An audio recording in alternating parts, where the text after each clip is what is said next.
Selamat pagi Bapak Ibu dan Saudara yang dikasihi Tuhan Yesus Kristus. Kita bersyukur kepada Tuhan, di pagi ini kita diberikan kesempatan yang baik oleh Tuhan. Untuk itu, sebelum kita mengawali hari-hari ini, kita akan bersama-sama belajar sabda Tuhan, dan biarlah sabda Tuhan itu yang akan memberikan kekuatan kepada kita dan memberikan hikmat kepada kita dalam menjalani kehidupan sepanjang hari ini. Sebelum kita bersama-sama belajar dan merenungkan sabda Tuhan, marilah kita terlebih dahulu datang kepada Tuhan di dalam doa. Mari kita berdoa.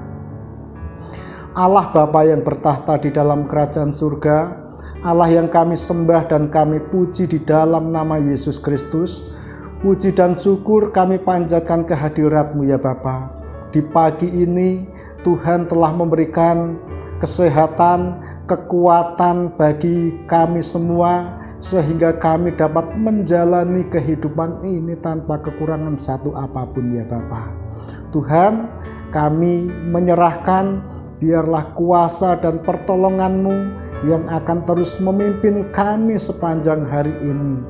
Terlebih-lebih ketika kami mau merenungkan sabda Tuhan ini, kiranya hikmat dan kasih Tuhan yang akan bekerja di dalam hidup kami, sehingga sabda Tuhan itu terus berkarya, berkuasa, dan mengubah kehidupan kami, sehingga hidup kami ini menjadi pribadi yang semakin menyenangkan hati Tuhan. Terima kasih Tuhan Yesus Kristus, terpujilah nama-Mu kekal selama-lamanya. Amin. Bapak, Ibu, dan Saudara yang dikasihi Tuhan Yesus Kristus, sabda Tuhan di pagi ini saya ambil dari Kisah Para Rasul pasalnya yang keempat, ayat 23 sampai ayatnya yang ke-30. Demikian sabda Tuhan akan saya bacakan untuk kita semua. Sesudah dilepaskan, pergilah Petrus dan Yohanes kepada teman-teman mereka. Lalu mereka menceritakan segala sesuatu yang dikatakan imam-imam kepala dan tua-tua kepada mereka. Ketika teman-teman mereka mendengar hal itu, berserulah mereka bersama-sama kepada Allah, katanya, "Ya Tuhan, Engkaulah yang menjadikan langit dan bumi, laut dan segala isinya, dan oleh Roh Kudus dengan perantaraan hamba-Mu Daud, Bapa kami, Engkau telah berfirman, mengapa rusuh bangsa-bangsa, mengapa suku-suku bangsa mereka-reka perkara yang sia-sia. Raja-raja dunia bersiap-siap dan para pembesar berkumpul untuk melawan Tuhan dan yang diurapinya. Sebab sesungguhnya telah berkumpul di dalam kota ini Herodes dan Pontius Pilatus beserta bangsa-bangsa dan suku-suku bangsa Israel melawan Yesus hamba-Mu yang kudus yang Engkau urapi, untuk melaksanakan segala sesuatu yang telah Engkau tentukan dari semula oleh kuasa dan kehendak-Mu. Dan sekarang ya Tuhan, lihatlah bagaimana mereka mengancam kami, dan berikanlah kepada hamba-Mu ini keberanian untuk memberitakan firman-Mu. Ulurkanlah tangan-Mu untuk menyembuhkan orang, dan adakanlah tanda-tanda dan mukjizat-mukjizat oleh nama Yesus hamba-Mu yang kudus. Berbahagialah setiap orang yang mendengar sabda Tuhan dan yang memelihara sabda Tuhan di dalam kehidupannya. Bapak, Ibu, dan Saudara yang dikasihi Tuhan Yesus Kristus, di dalam berdoa, setiap orang percaya pasti melakukannya. Namun doa yang kita panjatkan di hadapan Tuhan itu sangat memberikan dampak yang sangat besar bagi kehidupan rohani kita. Bapak, Ibu, dan Saudara yang dikasihi Tuhan Yesus Kristus, di pagi ini kita akan belajar kepada jemaat yang ada di Yerusalem pada gereja mula-mula, ketika mereka menghadapi situasi yang sangat sulit, mereka memanjatkan doa kepada Tuhan.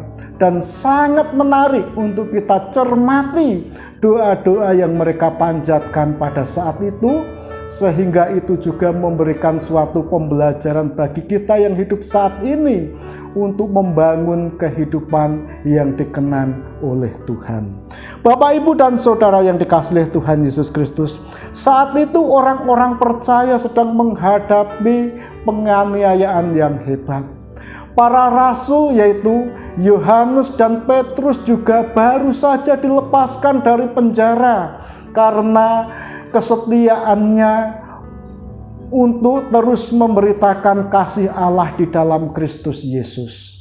Bapak, Ibu, dan Saudara yang dikasihi Tuhan Yesus Kristus, setelah Yohanes dan Petrus dilepaskan dari penjara, mereka menceritakan pengalamannya kepada teman-temannya. Bagaimana mereka diperlakukan oleh para imam dan tua-tua orang Yahudi, dan mereka dilepaskan dengan satu syarat, supaya mereka jangan memberitakan nama Yesus Kristus itu sendiri. Namun suatu respon yang sangat luar biasa yang terjadi di dalam kehidupan orang-orang percaya saat mereka mendengar kesaksian Petrus dan Yohanes ketika mereka dilepaskan dari penjara saat itu. Ibu, bapak, dan saudara yang dikasihi Tuhan Yesus Kristus, orang-orang percaya pada saat itu dan juga para rasul menyadari bahwa memberitakan Injil, memberitakan kasih Yesus Kristus merupakan suatu kewajiban yang tidak dapat dihindari oleh orang percaya.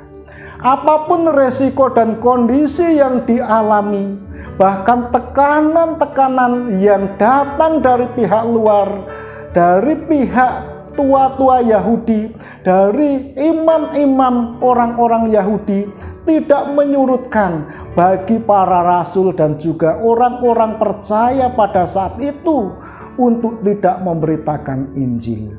Bapak, Ibu, dan Saudara yang dikasihi Tuhan Yesus Kristus, orang-orang percaya saat menghadapi suatu tekanan, menghadapi suatu penganiayaan karena kesetiaan mereka memberitakan Injil, apa yang mereka lakukan? Mereka bersama-sama menyerahkan perkara yang mereka hadapi saat itu kepada Tuhan. Mereka menyadari bahwa memberitakan Injil merupakan suatu mandat yang dipercayakan Tuhan kepada setiap orang percaya. Sehingga ketika mereka menghadapi suatu kesulitan dan tekanan yang tidak mengenakan bagi mereka, saat mereka memberitakan Injil, mereka pun tahu kepada siapa ia berseru. Mereka berseru kepada Tuhan, mereka meminta hikmat kepada Tuhan, bahkan mereka terus meminta keberanian agar mereka terus dapat memberitakan Injil itu tanpa harus takut menghadapi bahaya yang mengancam mereka. Bapak, Ibu, dan Saudara yang dikasihi Tuhan Yesus Kristus, ini sesuatu yang sangat luar biasa. Ketika semangat memberitakan Injil itu terus dimiliki oleh setiap orang percaya, ini memberikan suatu kekuatan yang sangat besar bagi perkembangan kekristenan di tengah-tengah dunia. Kekristenan akan memberikan dampak yang sangat besar bagi dunia ketika orang-orang percaya terus memberitakan Injil, bahkan ketika orang-orang percaya tidak takut menghadapi apapun ketika ia harus memberitakan Injil itu.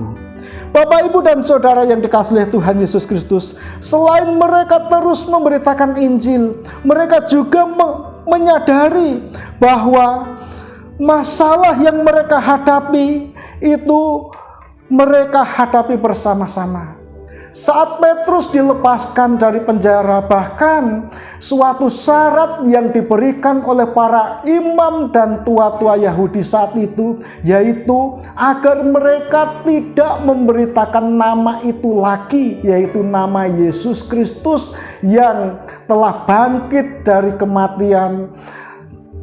Justru di situ memberikan suatu spirit bagi orang-orang percaya. Justru mereka semakin berkomitmen dan bertekad untuk semakin berani untuk memberitakan Injil. Sehingga pada saat itu orang-orang percaya mengalami suatu pertumbuhan yang sangat luar biasa. Bapak, Ibu, dan Saudara yang dikasihi Tuhan Yesus Kristus, kebenaran ilahi ketika diwartakan di tengah-tengah dunia memang tidak mudah, tidak mungkin dapat berjalan dengan mulus. Dunia yang tidak mengenal Allah pasti akan berusaha untuk menghambat, pasti akan berusaha untuk menentang, bahkan berusaha supaya pemberitaan Injil itu dapat digagalkan. Bapak, Ibu, dan Saudara yang dikasihi Tuhan Yesus Kristus, namun kalau kita melihat keberanian dan komitmen orang-orang percaya pada masa itu, ketika tekanan hidup semakin berat karena mereka berkomitmen untuk memberitakan Injil, justru tekanan dan persoalan yang mereka hadapi memberikan spirit bagi mereka untuk terus memberitakan Injil. Bapak, Ibu, dan Saudara yang dikasihi Tuhan Yesus Kristus, selain semangat dan tekad untuk terus memberitakan Injil, dalam permohonan doa mereka sangat menarik. Mereka ketika terus memberitakan Injil dan mereka menghadapi suatu kesulitan yang besar, di sini mereka berdoa kepada Tuhan supaya mereka dapat memahami situasi pada saat itu dari sudut firman Tuhan. Ketika mereka menghadapi suatu tekanan yang berat, suatu ancaman yang mengancam nyawa mereka, mereka tidak memusingkan untuk keselamatan mereka, mereka tidak memusingkan untuk keamanan mereka, tetapi mereka belajar untuk memahami kehidupan dari sudut pandang Tuhan. Bapak, Ibu, dan Saudara yang dikasihi Tuhan Yesus Kristus, ini sangat menarik. Apapun yang kita hadapi, ketika kita mencoba untuk memahami setiap peristiwa itu dari sudut pandang Tuhan, ini memberikan suatu makna yang sangat besar bagi kehidupan kita.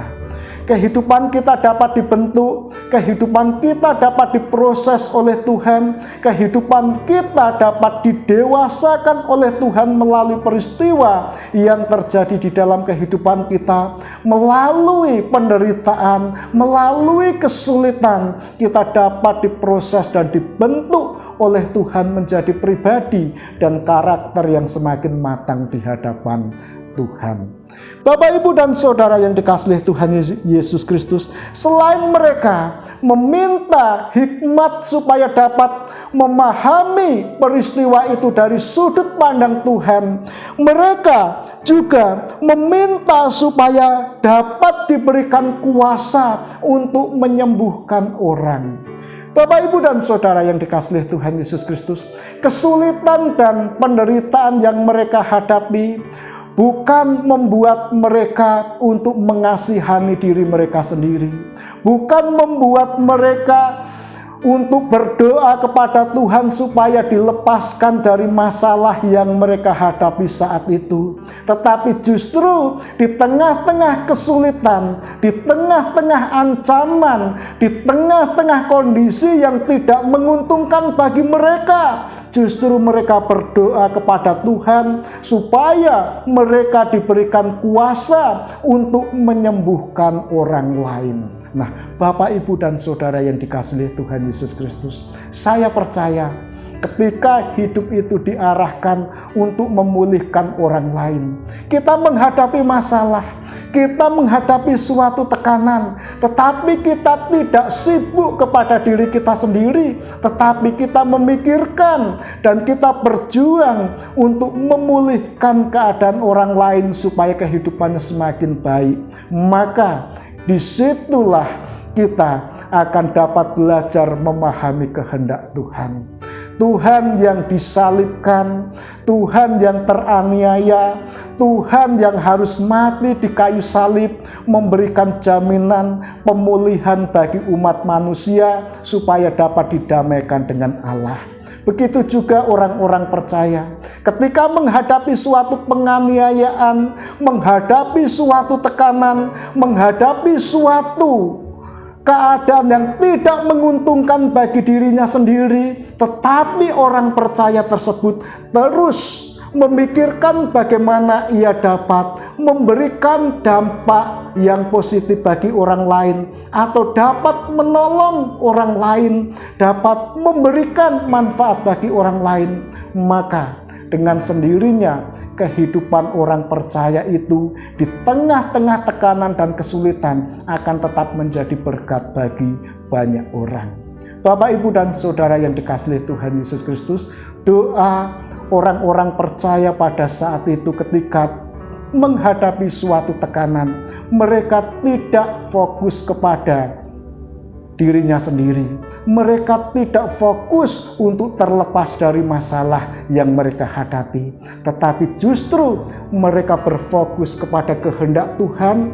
Mereka berfokus untuk tetap setia memberitakan apa yang dipercayakan Tuhan kepada mereka, dan mereka berfokus untuk memberikan yang terbaik supaya hidupnya memberikan manfaat bagi orang lain dan membangun bagi orang lain, sehingga disitulah kekristenan berkembang sangat luar biasa. Bapak, Ibu, dan Saudara yang dikasihi Tuhan Yesus Kristus, dimanapun kita berada, saya percaya pasti setiap orang menghadapi masalah di dalam hidupnya. Tapi percayalah, masalah yang kita hadapi, saat kita menghadapi masalah itu, terus berjalan di dalam kebenaran Tuhan, terus berjalan di dalam iman kepada Tuhan, terus memahami masalah itu dari sudut pandang Tuhan, dan terus memikirkan apa yang dapat diperbuat untuk memberkati orang lain, maka disitulah nilai hidup yang sangat luar biasa, nilai hidup yang sangat mulia yang menjadi berkat. Dan saya yakin dan percaya pasti dunia akan melihat kemuliaan dan keagungan Kristus di dalam hidup kita. Marilah Bapak, Ibu, dan Saudara yang dikasihi Tuhan Yesus Kristus, kita bangun kehidupan kita supaya tetap berkenan di hadapan Tuhan. Selamat pagi, selamat beraktivitas, dan selamat menjalankan kehidupan seturut dengan kehendak Tuhan. Biarlah Tuhan terus memberkati kita. Mari kita datang kepada Tuhan, kita berdoa kembali. Allah Bapa yang bertahta di dalam kerajaan surga, puji dan syukur kami panjatkan kehadirat-Mu ya Bapa. Kami bersyukur buat sabda-Mu yang kudus. Biarlah sabda Tuhan yang kudus ini terus menerangi hidup kami, terus memimpin hidup kami, terus menuntun kami di dalam kebenaran-Mu ya Bapa. Sehingga apapun persoalan yang kami hadapi, kami dapat belajar hidup berkenan di hadapan Tuhan. Terima kasih Tuhan Yesus, inilah hidup kami. Kami sandarkan dan kami serahkan kepadamu. Haleluya.